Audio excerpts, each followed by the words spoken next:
ভাগ্য খুলবে ছেলেদের। এবার পঞ্চায়েতে প্রচুর চাকরির ঘোষণা রাজ্য জুড়ে।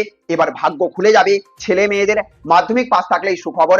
যদি আপনার বাড়িতেও মাধ্যমিক পাস ছেলে মেয়ে থাকেন, আর যদি তারা 18 থেকে 40 বছরের মধ্যে হয়ে থাকেন, যদি আপনিও চান আপনার বাড়ির ছেলে মেয়েরা সরকারি চাকরি করুক, তাহলে আজকের এই আপডেটটি মূলত আপনার জন্য জানা অত্যন্ত দরকার।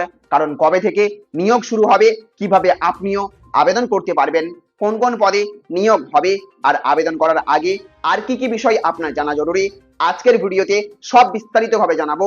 তাই ভিডিওটি শেষ পর্যন্ত অবশ্যই দেখুন। আপনারা দেখছেন টেক শেয়ারিং অনলাইন।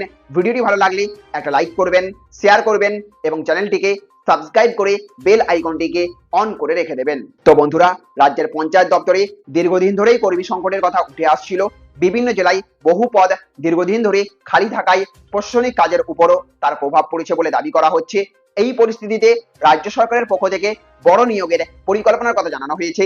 দাবি করা হয়েছে প্রায় 11,000 শূন্য পদে নিয়োগ প্রক্রিয়া শুরু করার প্রস্তুতি নেওয়া হচ্ছে এবং ডিসেম্বর মাস থেকেই সেই প্রক্রিয়া শুরু করার লক্ষ্য রাখা হয়েছে। সবচেয়ে গুরুত্বপূর্ণ বিষয় কি জানেন? এবার নিয়োগ পদ্ধতিতে বড় পরিবর্তনের প্রস্তাব দেওয়া হয়েছে। এতদিন জেলা ভিত্তিক নিয়োগের ব্যবস্থা থাকলেও ভবিষ্যতে পুরো নিয়োগ প্রক্রিয়া পাবলিক সার্ভিস কমিশন বা পিএসসির মাধ্যমে কেন্দ্রীয়ভাবে পরিচালনা করার পরিকল্পনার কথা জানানো হয়েছে। এর ফলে কিন্তু নিয়োগ প্রক্রিয়া আরো স্বচ্ছ এবং আরো অভিন্ন হবে বলেই সরকারের দাবি।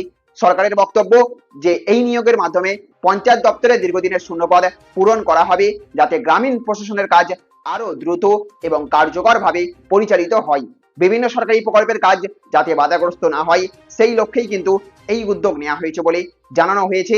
যারা চাকরির প্রস্তুতি নিচ্ছেন তাদের জন্য এখন থেকেই পরামর্শ থাকবে যে পিএসসির অফিসিয়াল ওয়েবসাইট এবং রাজ্য সরকারের সরকারি বিজ্ঞপ্তির ওপর নজর রাখুন।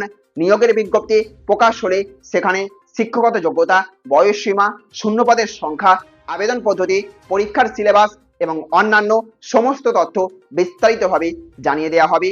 তো বন্ধুরা, যদি এই 11,000 পদের নিয়োগ প্রক্রিয়া শুরু হয়, তাহলে এটি রাজ্যের চাকরি প্রার্থীদের জন্য বড় সুযোগ হয়ে উঠতে পারে। আপনারা কি এই নিয়োগের অপেক্ষায় রয়েছেন? কোন পদের জন্য আবেদন করতে চান? কমেন্ট করে অবশ্যই জানাবেন। আর ভিডিওটি আপনাদের ভালো লেগে থাকলে অবশ্যই একটা লাইক করবেন, বেশি বেশি করে ভিডিওটিকে প্রচুর পরিমাণে শেয়ার করবেন। সরকারি চাকরি নতুন নিয়োগের নির্ভরযোগ্য আপডেট সবার আগে পেতে টেক শেয়ারিং অনলাইন চ্যানেলটিকে সাবস্ক্রাইব করে বেল আইকনটিকে অবশ্যই অন করে রেখে দেবেন। ভালো থাকবেন, সুস্থ থাকবেন। Thank you friends, thank you for watching.